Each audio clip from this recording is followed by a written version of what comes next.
everyone, welcome back. It's Moa aka Swedish Whisky Girl, and today we're here in Edinburgh, the old town, and I'm gonna try these three from Whisky Row.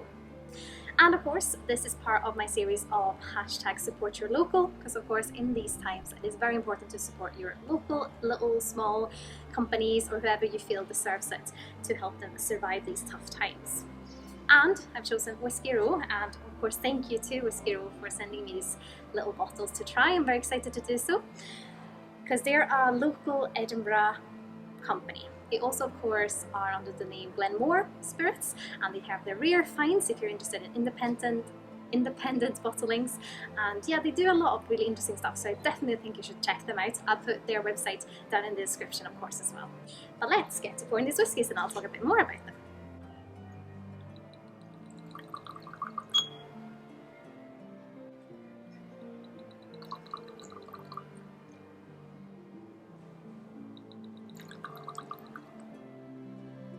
And of course, they all sit at 46% ABV and they're natural colour and non-chill filtered. And of course, the name for all of these, Whisky Row, is because it's the name of kind of a place down in Leith in Edinburgh, which is why I chose to film it out and about. And it's lovely weather here today, of course, as well. And you kind of need to look it up. It's quite a fascinating place because down in Leith there was a lot of whisky bonders and a lot of blenders, and if you're fascinated about Edinburgh and its whisky history and you would like to do a tour perhaps if you come to visit, check out Justine Hazelhurst. Oh, just having too many drams now, I can't speak anymore. But she does walking tours of Edinburgh, different parts, and I've done one of Leith, and she just points out these buildings and tell you all about the rich whisky history they have. I can highly recommend that one. She also does one now in Stockbridge, so I need to go and check that one out as well. Okay, so the ones we're going to try today are blended malts, and the first one is smooth and sweet, second one's called rich and spicy, and the last one is called peat and smoke. No, smoke and peat. Almost got it right. So we'll of course start with the, what are they called? Smooth and sweet again. We'll start having a look on the nose. Smooth and sweet indeed. It's very, initially it's very intriguing because it has this lovely sweetness that kind of draws you in.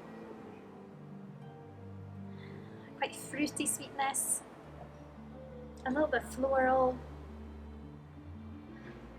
kind of like icing sugar on pears perhaps. Because it feels very fresh, quite light and quite, but in a way it's like fresh fruits but with a denser sweetness.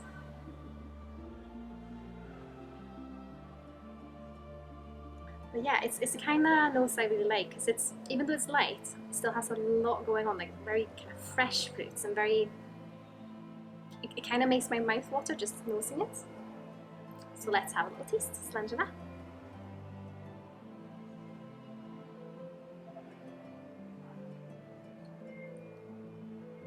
Initially quite fresh fruits, a kind of pear note to it, but I also have a bit of a malty note, and it's quite spicy in a way. It's like a spicy malty note, which is more juicy than dry.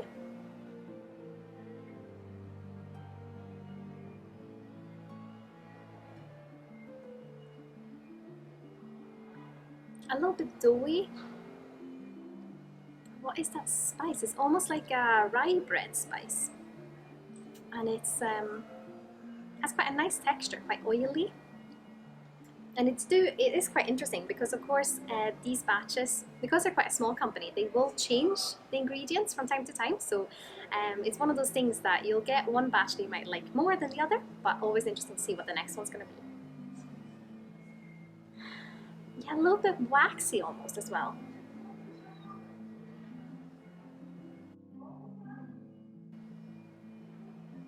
Like vanilla sponge cake-esque, but more raw sponge cake, I would say.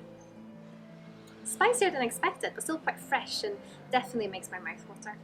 Okay, so now we're on to the rich and spicy, which looks like it might have some sherry influence perhaps, but we of course don't know exactly what goes into these. But yeah, a sherry influence in this one. Let's have a little look on the nose. Definitely darker. Almost like a cherry note alongside a really lovely oakiness, but quite, I don't know how to describe that.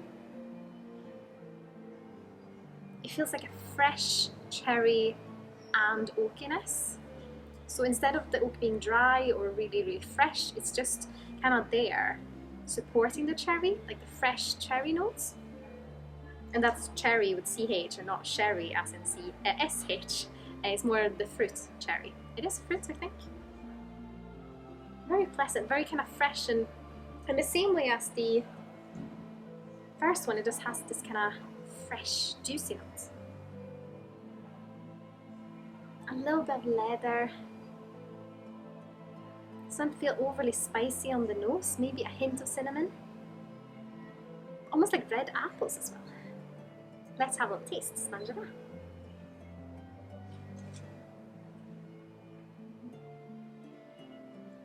Very nice mouthfeel, very kind of fresh. Immediately makes my mouth water, but then it changes in the middle and just turns into this.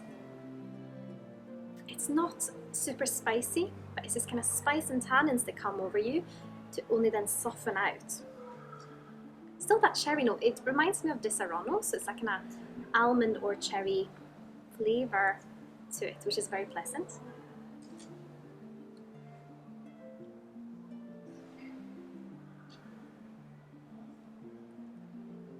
A little bit of tannins, but they're quite soft.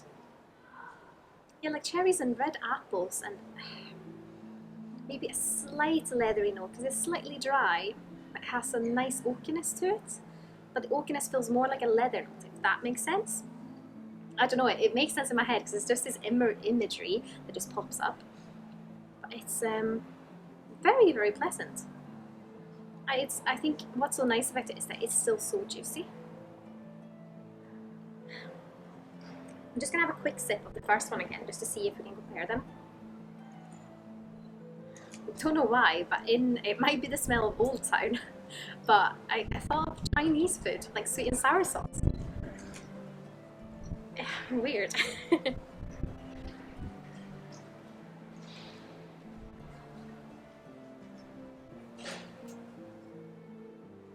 Yeah, a little bit sweet and sour, but not in the way that the sauce is so savoury. Still very fresh, but it definitely has a spice to it. It's yeah, I wasn't expecting that, but very fresh. But with this, I think the spiciness makes it a little bit more robust than you might think it would be if you just read what it's called, like smooth and spicy, or sorry, smooth and sweet.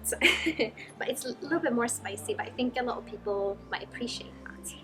And then we're on to the smoke and peat. Let's have a little look on the nose.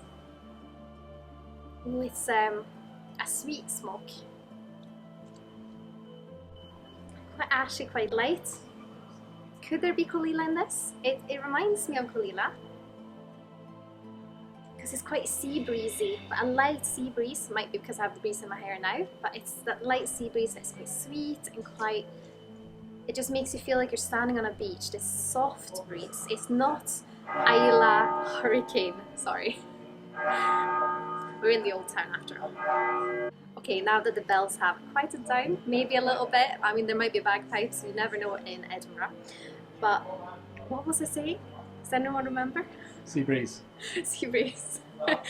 So it's this light sea breeze. Because on Isla, of course, sometimes when you imagine it, and if you look on marketing of some of the other brands, you might imagine this really heavy rain, heavy wind, you can't get on the ferry, you're stuck on the island. Yes, it's more this feeling of if you're standing on a beach, you feel this soft breeze. It might be summer, might be a little bit later on, it might be slightly cooler in the air, and you just feel this soft scent of the ocean. And maybe you're having a bonfire with some marshmallows where the sweetness is coming from. It's just a very like summer bonfire smoke, I would say, which is why it makes me think of Caol Ila, because this is generally characteristics that I would get from that. But let's have a little taste, Snangela.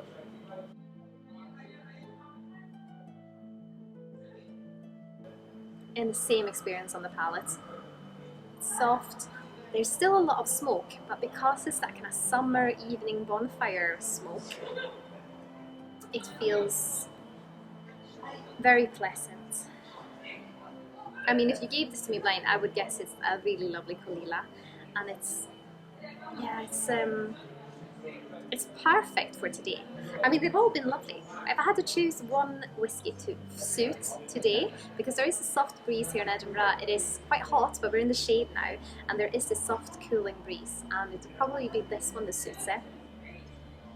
But I am going to have a quick sip of the others, just to compare. So let's go back to the rich and spicy.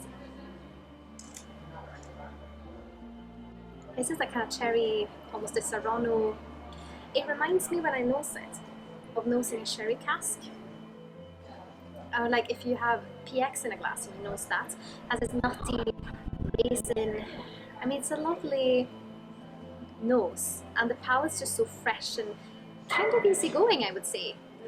It's not something that will punch you in the face, but if you like sherry flavors, this is a gentle hug with still a lot of character to it. And a quick sip on the last one. Still has that little soft, sweet and sour Chinese food note to it. Almost a really fruity, peary apple. Light, quite green, has a slight vegetal note to it now, but it is very fresh. I would say both the first and the second one are really fresh, so they're all, I'm so happy I got to try them next to each other because very interesting taste experiments. I would of course love to hear if you have tried Whisky Row. Have you tried any of these blends, or have you tried any of the Glenmore Rare Fine bottles? Put all your comments in the section below. And of course, if you like what I'm doing here on YouTube and my other social channels, I would be absolutely over the moon if you consider using my affiliate links the next time you're shopping with Master Malt, the Whisky Exchange, or the Scotch Malt Whisky Society. All that information is of course in the description here as well as links to my website, my Patreon, my Teespring shop, and my Instagram if you're curious about that. But of course, as always, remember to support your local little companies.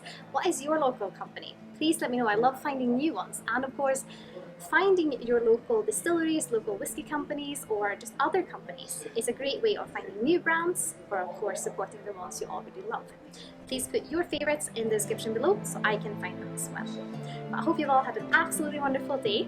Slàinte mhath, skål.